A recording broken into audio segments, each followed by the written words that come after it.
Hello students, कैसे हैं आप सब? Good evening everyone. This is Asif Ali from chemistry वल्ला 2.0. Okay, once again after a very long break because I was not very well. So today we are here for chemistry. और मैं आपको बता देना चाहता हूं कि हमारा जो एल्डिहाइड और कीटोन हम लोग पूरा कर चुके हैं अच्छे तरीके से। आज जो हम बात करने वाले हैं बच्चों, तो वो बच्चों आज हम बात करेंगे सीधे तौर पर कार्बोक्सिलिक एसिड्स के बिहाफ पर।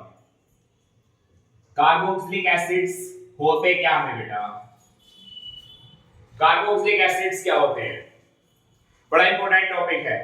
तो सबसे पहले तो आपको मैं बता देना चाहता हूं कि कार्बोक्सिलिक एसिड्स को कई बार हम फैटी एसिड्स भी कहते हैं। शुरू कर दिया है मैंने अपना टॉपिक, बिल्कुल शुरू कर दिया, कोई वेट नहीं, सीधे चलेंगे, बहुत स्पीड से आगे जाएंगे। तो carboxylic acids are also known as fatty acids. Why? Because of fatty acids क्या है? क्योंकि ये जो कार्बोक्सिलिक एसिड्स हैं, these are obtained by the higher members of the hydrolysis of fatty acids. क्योंकि फैटी एसिड्स क्या है बेटा? फैटी एसिड्स इसलिए इनको कहा जाता है क्योंकि हम फैटी एसिड्स के हाइड्रोलिसिस से इनके हायर मेंबर्स को ऑब्टेन करते हैं। एग्जांपल के तौर पर मैं आपके सामने बात करने वाला हूं, that is palmitic acid. Palmitic acid, what is the chemical formula of palmitic acid? That is C15 H33 S31 COOH। मैं कह रहा हूं स्टीयरिक एसिड, स्टीयरिक एसिड मैं कह रहा हूं कि C17 S35 COOH। मैं कह रहा हूं ओलिक एसिड, और ये बन जाता है C17 और H33 COOH। सो सबसे पहले बच्चों आपको ये ध्यान रखना होगा कि carboxylic acids are also known as fatty acids. Why? Because of fatty acids. क्यों कह रहे हैं आप इनको? Because of carboxylic acid, the higher members of the carboxylic acids like palmitic acid, stearic acid and oleic acid are obtained by the hydrolysis of these fatty acids of the fat or oils। इनको fatty acids कहा जा रहा है। क्यों? क्योंकि इनके जो carboxylic acid के जो हायर मेंबर्स हैं, कहां से? C12 से लेकर के C20 तक के जो मेंबर हैं, ये सब कहां से गेन किए जा रहे हैं? These are obtained by the hydrolysis of fat and oils, so these are also known as fatty acids। Okay बच्चों, सबसे पहली बात, higher members of carboxylic acids are obtained by the hydrolysis of fat and oils, so these are known as fatty acids। Clear? उम्मीद करता हूं आपके समझ में आया होगा। ठीक है बच्चों, नाम रख लेना यार, palmitic acid, stearic acid, oleic acid. Okay, ये है कार्बोक्सिलिक एसिड। बच्चों मेन बात ये होती है कि कार्बोक्सिलिक एसिड मैंने बता दिया कि क्यों इनको फैटी एसिड्स कहा जाता है। दूसरी बात मैं आपको बताने वाला हूं, यहां पर कार्बोक्सिलिक एसिड को कार्बोक्सिलिक एसिड ही क्यों कहा गया?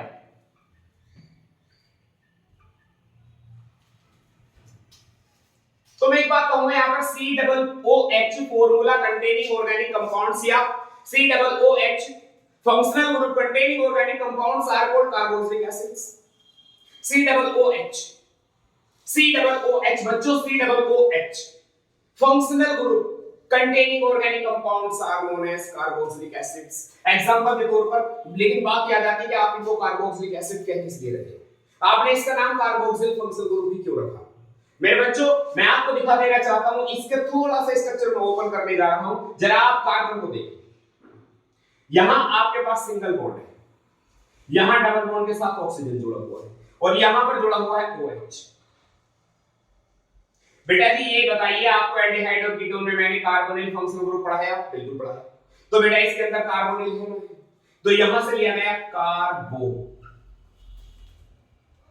और ये हाइड्रोक्सिल फंक्शनल ग्रुप है, जिल।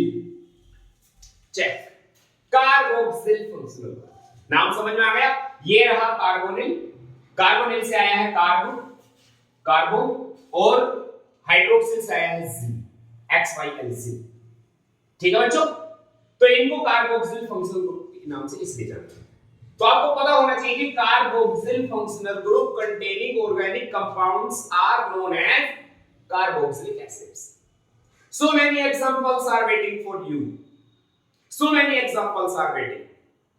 एग्जांपल के तौर पर सबसे पहला मेंबर है that is HCOOH, formic acid. और बात कर लेते हैं CH3COOH, एसिटिक एसिड। और बात कर लेते हैं CH3CH2CH2COOH, butyric acid. Butyric acid. बात इस बात की है कि इसका नाम फॉर्मिक एसिड कैसे रखा गया। बात इस बात की है कि इसका नाम एसिटिक एसिड क्यों रखा गया। बात इस बात की है कि इसका नाम ब्यूटाइरिक एसिड क्यों रखा गया। तो ये कॉमन नेम है इसके, और कॉमन नेम भी लिखे गए हैं बच्चों लैटिन या ग्रीक लैंग्वेज से, प्लांट्स और एनिमल्स का यूज करके। जहां से ये सोर्सेज हैं, जिन सोर्सेज से ये ऑब्टेन हुए हैं कार्बोक्सिलिक एसिड्स, उन्हीं के नाम पर लैटिन लैंग्वेज और या ग्रीक लैंग्वेज को यूज करके और इनके नेम तैयार किए गए जिन सोर्सेज से ऑब्टेन होते हैं। एग्जांपल के तौर पर इसको चलते हैं, देखते हैं HCOOH, फॉर्मिक एसिड मैंने कहा है इसको, क्या नाम लिया है इसका, फॉर्मिक एसिड कहा है। तो इसका जो सोर्स है वो रेड आंट्स है, सभी को पता है रेड आंट्स, आप भी जानते होंगे, क्लियर। रेड आंट्स मींस लाल चींटियां, फॉर्मिक एसिड रेड आंट्स से निकाला जाता है। तो बच्चों ग्रीक लैंग्वेज में, लैटिन लैंग्वेज में रेड आंट्स को फॉर्मिका के नाम से जाना जाता है। Formica, Formica. अब फॉर्मिका से बन गया फॉर्मिक एसिड, बना नहीं, फॉर्मिका से बना फॉर्मिक एसिड रेड आंट्स को। अब ये रेड आंट्स क्या है, इसका सोर्स है, फॉर्मिक एसिड का सोर्स है, तो इनके सोर्स के आधार पर फॉर्मिका क्या है, ग्रीक और लैटिन लैंग्वेज नाम आ गया फॉर्मिका, और फॉर्मिका से लेकर के बन गया फॉर्मिक एसिड। अब इसका नाम क्या है बच्चों, ये एसिटिक एसिड है। This is acetic acid in front of you, ये रहा। क्यों रखा नाम एसिटिक एसिड, क्या है वजह, लैटिन लैंग्वेज का वर्ड आया एसिटम, एसिटम, जिसका मतलब ग्रीक लैंग्वेज में या लैटिन लैंग्वेज में होता है विनेगर, क्योंकि विनेगर से प्राप्त किया जाता था, क्योंकि ये विनेगर से प्राप्त किया जाता था। ये लो एसिटम, लैटिन या ग्रीक लैंग्वेज का नेम है, इसलिए एसिटिक एसिड नाम पड़ा। एसिटम क्या था। अब आ गया ब्यूटाइरिक एसिड, ये रहा।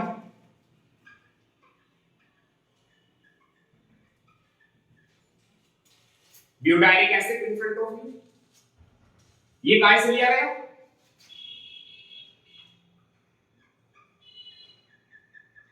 ये ब्यूटायरम से लिया गया। लैटिन और ग्रीक लैंग्वेज का वर्ड था ब्यूटायरम, जिसका मतलब होता है बटर, रैंसिड बटर। तो butyric acid is obtained from butter. इस तरह से इनके कॉमन नेम रखे हुए बच्चों। क्या आप ये सब समझ में आ गया, क्लियर। फॉर्मिक एसिड फॉर्मिका, एसिटिक एसिड एसिटम, ब्यूटायरिक एसिड ब्यूटायरम, क्लियर। आगे बढ़ते हैं। अगर बात करनी होती है इनकी, ये तो हो गई कॉमन नेमिंग, बात कर लेते हैं इसी के IUPAC नेमिंग की। इनको जहां भी आपको नीड हो इनके स्क्रीनशॉट ले करके नोट्स अपने जरूर प्रिपेयर कर लेना बच्चों। और हमारी वीडियोस जितनी भी आएंगी वो सभी की सभी टॉप क्लास वीडियोस आएंगी बच्चों। तो इसके लिए जरूरी है कि आप जो है जो भी चीजें, जो भी नोट्स आप तैयार करें, मजबूती के साथ तैयार करें। IUPAC नोमेनक्लेचर किसका,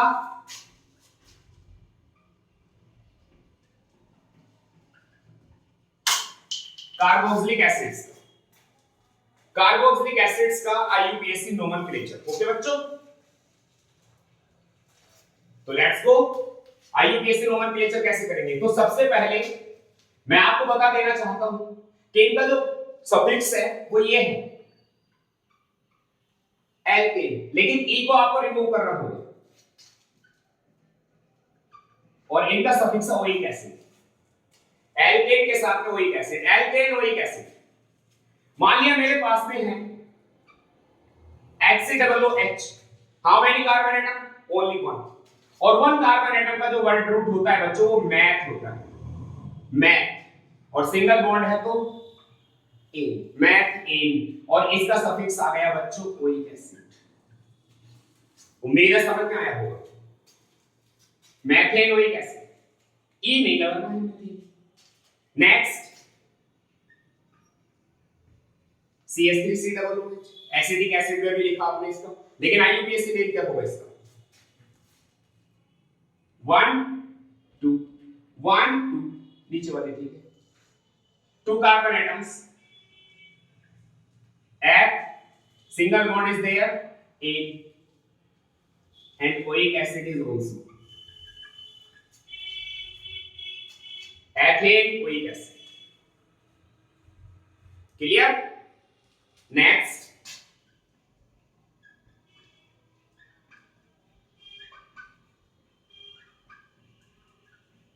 how we can write the base name of this compound?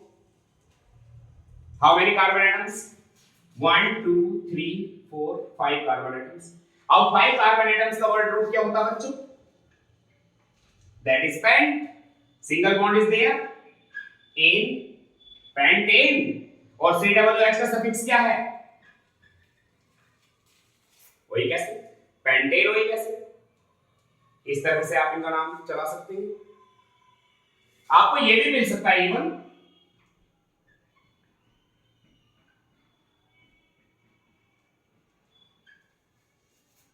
General name जानते हैं आप इसका? दिस इज लैक्टिक एसिड बच्चों, मिल्क में मिलने वाला एसिड लैक्टिक एसिड, यही है वो। How many carbon atoms? 1 2 3, और 2 पर कुछ है, 2 function groups are there in a single compound, so 2, this is hydroxyl function group, this is carboxyl function group, this is senior, this is always junior. आपने पढ़ा हुआ यूपीएससी में कि junior का हमेशा प्रीफिक्स यूज किया जाता है और सीनियर का हमेशा सफिक्स मेन चेन के साथ यूज किया जाता है। जूनियर का हमेशा प्रीफिक्स और सीनियर का suffix.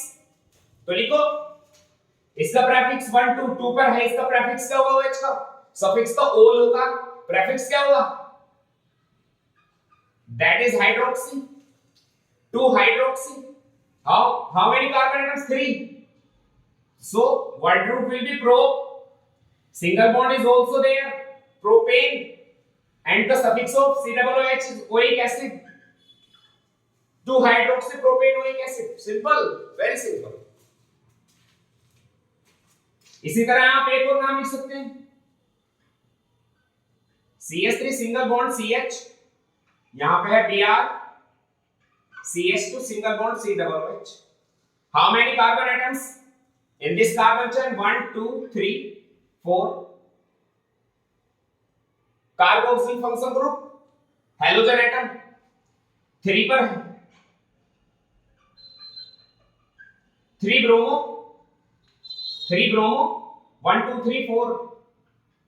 What root of 4 carbon atom is but, single bond एन भी आएगा,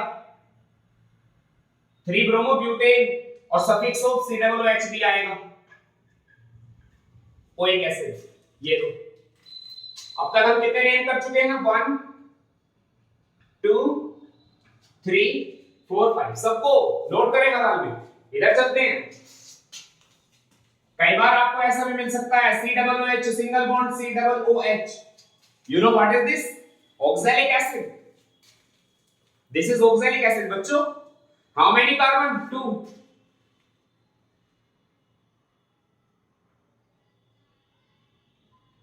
F single bond is there in ethane, 1 पे भी COOH है, 2 पे भी COOH है, डाई कर दीजिए। And what root is oic acid? Ethane 1 2 dioic acid. Correct, ये और भी बहुत सारे नेम हैं। ऑक्सैलिक एसिड कहते हैं इसको, कॉमन नेम इसका ऑक्सैलिक एसिड है, लिख सकते हैं आप। ये लिखिए, आगे बढ़े।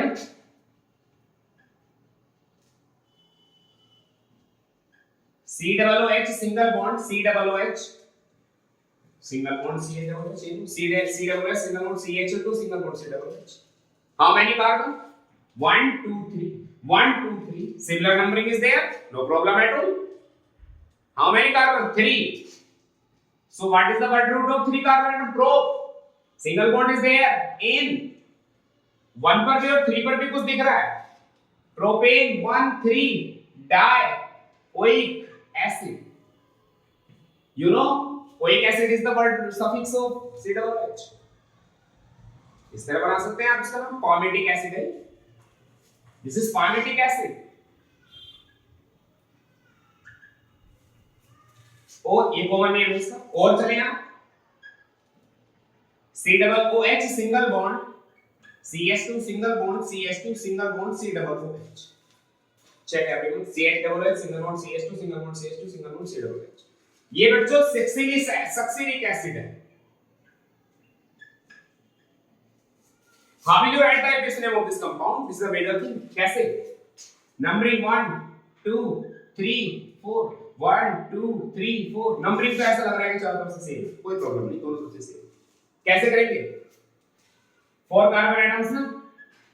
Word root is but. Single bond in 1 पर और 4 पर 2 टाइम dioic acid. यानी 1 नंबर पर भी और 4 नंबर पर भी COOH. ये भी एक और नाम होगी. और बना COOH single bond CH2 single bond CH2 single bond CH2 single bond COOH. How many carbon? 1 2 3 4 5. नाम क्या है इसका? Common name glutaric acid. Glutaric acid, yes. Succinic acid, palmitic acid, oxalic acid, सबके सब dicarboxylic acids. Di 2 time oxalic COOH group is there. So how will you write that is name of glutaric acid? This is glutaric acid. How will you?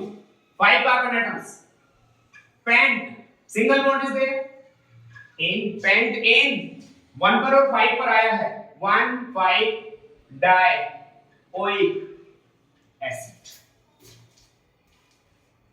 Screenshot ले लें. 1 2 3 4 5 6 7 8 9. जल्दी से. Okay, ये जरूरी है बच्चों. IUPAC अगर नहीं सीखोगे तो कब सीखोगे? और कहीं पर भी कोई भी अगर किसी को कमी आ रही है तो लाइक कमेंट जरूर करें बच्चों. अपनी अपनी बात जरूर रखते रहे कि सर ये प्रॉब्लम है, ये प्रॉब्लम है, जरूर बताएं. आगे बढ़ते हैं.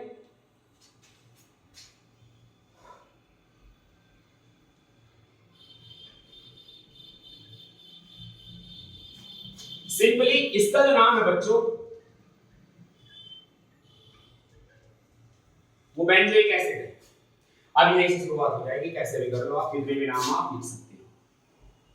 ये COOH NO2 NO2.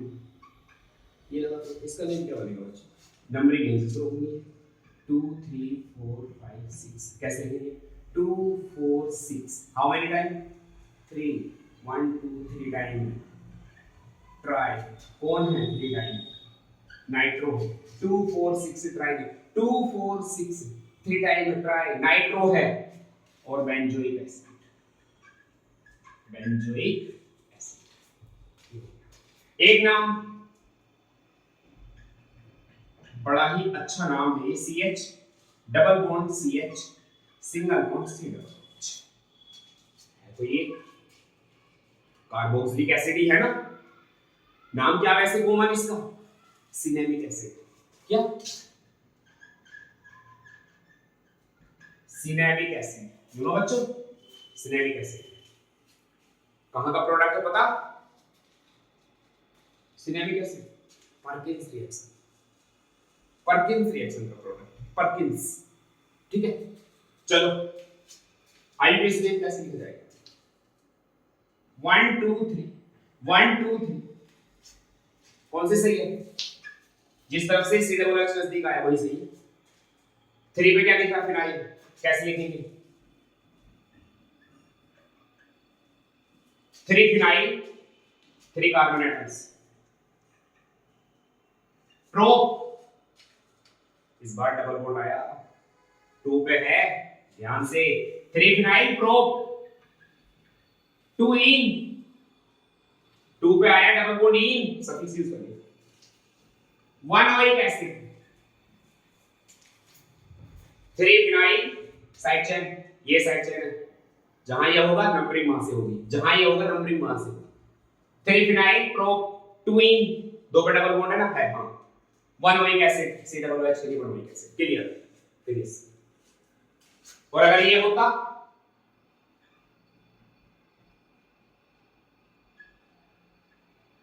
then what should be the IP stream, क्या होना चाहिए वो, 1 2 1 2, यही सही है, COOH नंबर 1 पे आना चाहिए, वही क्या है, 2 पे क्या लग रहा है, 2 पे फिनाइल लग रहा है, 2 कार्बन एटम्स हैं बट रूट में, एट ए ना आएगा सिंगल बॉन्ड के लिए, 1 ओइक एसिड दिया जाएगा सफिक्स के तौर पर, 2 फिनाइल एथिलीन 1 ओइक एसिड। ये कुछ एरोमेटिक की भी बता दी मैंने, ठीक है, ये भी आ सकता कई बार,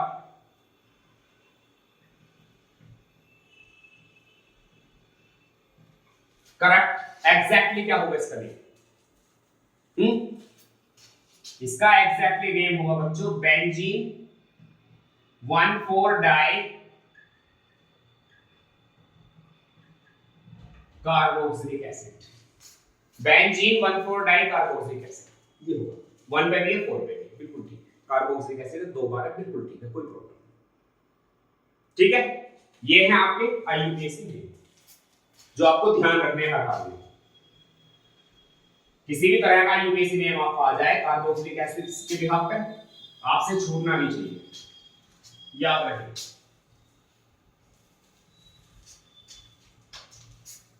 लेट्स गो नेक्स्ट नया टॉपिक पढ़ते हैं, that is structure of carboxylic acid.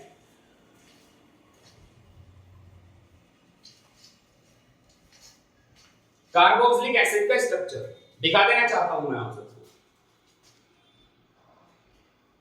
Alkyl group, alkyl, carbon atom, p orbital, ठीक है, oxygen atom, oxygen atom, hydrogen atom, किस तरह, इस तरह, देखते रहिए, 1 जो p ऑर्बिटल्स हैं शेयरिंग कर रहे हैं, 1 2, ये सीरीज से कर, जब स्ट्रक्चर बना के देखेंगे, इसका भी p ऑर्बिटल, इस ऑक्सीजन का भी p ऑर्बिटल, तो आपको क्या दिख रहा है, कार्बन एटम के 2 p ऑर्बिटल 2 ऑक्सीजन एटम से मिलकर के पाई बॉन्ड बनाते हैं, और जब नया स्ट्रक्चर निकल करके आता है तो वो ये आता है RC double bond O single bond O single bond H, ये इसका स्ट्रक्चर निकल के आता है, RC double bond O single bond O single bond H। जब 2 p ऑर्बिटल आपस में शेयरिंग करके 2 p orbitals of carbon p orbitals of oxygen से मिलेंगे, ओवरलैप करेंगे, तो एक पाई बॉन्ड बनेगा बच्चों, ये रहा, दिस इज पाई बॉन्ड। एक सिग्मा बॉन्ड भी बनेगा, जहां एक पाई बॉन्ड होता है वहां एक सिग्मा बॉन्ड भी होता है, COOH की बात चल रही है, यहां पे भी सिग्मा बॉन्ड है, एक यहां पे भी सिग्मा बॉन्ड है, कुल मिलाकर के अगर सिग्मा बॉन्ड की नंबर देखी जाए तो 3, और अगर पाई बॉन्ड की नंबर देखी जाए तो 1, तो एक कार्बोक्सिल फंक्शनल ग्रुप के अंदर 3 सिग्मा बॉन्ड्स 1 पाई बॉन्ड होता है, जैसे कि आपने देखा डबल बॉन्ड इज देयर ना, so 1 pi bond is there and 3 sigma bonds are there. इसके स्ट्रक्चर हमने पाया कि अगर मैं बात करता हूं कार्बन सिंगल बॉन्ड ऑक्सीजन की बॉन्ड लेंथ की, तो बेटा जी ये हमेशा 142 पिकोमीटर होती है, लेकिन यहां इस कार्बोक्सिलिक एसिड में ये घटकर के 136 पिकोमीटर रह गई है। वजह due to the resonance hybrid. मैं भी बना देता हूं इसका एक और रेजोनेंस हाइब्रिड। मैं इसको अगर दोबारा से बनाने की कोशिश करूं, यहां पर RC double bond O single bond O single bond H, कैसे बनेगा इसका रेजोनेंस हाइब्रिड बच्चों? ये जो आपका डबल बॉन्ड है, इसका जो शेयरिंग इलेक्ट्रॉन है, शेयर्ड पेयर ऑफ इलेक्ट्रॉन, ये यहां से हट करके अटैक करेगा ऑक्सीजन के ऊपर। अब जब ये यहां पहुंच जाएगा तो फिर ये कैसे बैलेंस होगा, ये कैसे बैलेंस होगा, वो रेजोनेंस हाइब्रिड में देखने के लिए आपको मिलेगा। RC single bond O 6 electron और एक नेगेटिव चार्ज भी सिंगल बॉन्ड के साथ, इस ऑक्सीजन और इस कार्बन के बीच में एक डबल बॉन्ड प्रोड्यूस होगा और सिंगल बॉन्ड यहां हाइड्रोजन होगा और इसके ऊपर पॉजिटिव चार्ज आएगा जो इसकी वैलेंसी को बैलेंस करेगा। चेक। तो इसके दो रेजोनेंस हाइब्रिड है बच्चों, एक दो कार्बोक्सिल फंक्शनल ग्रुप के दो रेजोनेंस हाइब्रिड है, टू रेजोनेटिंग स्ट्रक्चर्स है। As you know, more is the number of resonating structure of the compound, greater will be the stability of that compound. बच्चों, तो मैंने क्या बताया कि रेजोनेंट हाइब्रिड में जो कार्बन सिंगल बॉन्ड यानी कि अगर कोई अल्कोहल है या ईथर है, तो उसके अंदर जो कार्बन ऑक्सीजन की जो बॉन्ड लेंथ होती है वो 142 पिकोमीटर होती है, लेकिन घट करके 136 पिकोमीटर रह गई। क्यों? रेजोनेंस हाइब्रिड की वजह से इतनी रह गई। अगर हम बात करते हैं यहां पर कार्बन डबल बॉन्ड ऑक्सीजन की, तो जहां वो कीटोन्स के अंदर या दूसरे अदर कंपाउंड्स के अंदर, ऑर्गेनिक कंपाउंड्स में, दूसरे अदर कंपाउंड्स में जहां वो 120 पिकोमीटर होती है, आज वो बढ़कर के 123 पिकोमीटर होगी। किसकी वजह से? रेजोनेंस हाइब्रिड की वजह से। तो बच्चों जितनी बातें मैंने आपको ये बताई हैं स्ट्रक्चर ऑफ कार्बोक्सिलिक एसिड के बिहाफ पर, आप ये सारी बातें अपने पास जरूर मेंशन कर लीजिएगा। एक कार्बोक्सिल फंक्शनल ग्रुप के पास 3 सिग्मा बॉन्ड, एक पाई बॉन्ड होता है। बॉन्ड लेंथ का जरूर खास ख्याल रखना। कार्बन ऑक्सीजन के बीच की बॉन्ड लेंथ कौन सी वाली बॉन्ड की बात कर रहा हूं? ये वाली। ये जहां 142 पिकोमीटर होती है, घट करके कितनी रह गई सर? 136 पिकोमीटर। जहां ये हमेशा 120 पिकोमीटर रहती है, बढ़ करके कितनी हुई? 123 पिकोमीटर। ये बात ध्यान से समझनी है, ठीक है? तो ये हो गया आपका स्ट्रक्चर ऑफ कार्बोक्सिलिक एसिड, जो आपको बहुत अच्छे से मेंशन कर लेना है, अपने पास नोट बना लेना है। माय डियर स्टूडेंट्स, हमारी नेक्स्ट क्लास में जो है कार्बोक्सिलिक एसिड्स के प्रिपरेशन मेथड्स आने वाले हैं, एक साथ बहुत सारे, बहुत लाजवाब, बहुत शानदार वीडियोस आपके पास आने वाली है। ओके बच्चों, लगे रहिए, चैनल को हमारे को लगातार अपने फ्रेंड्स के पास भेजते रहिए, सब्सक्राइब कराइए। आपका अपना चैनल है केमिस्ट्री वाला 2.0। ओके बच्चों, thank you and have a nice day, good evening, good night, bye bye.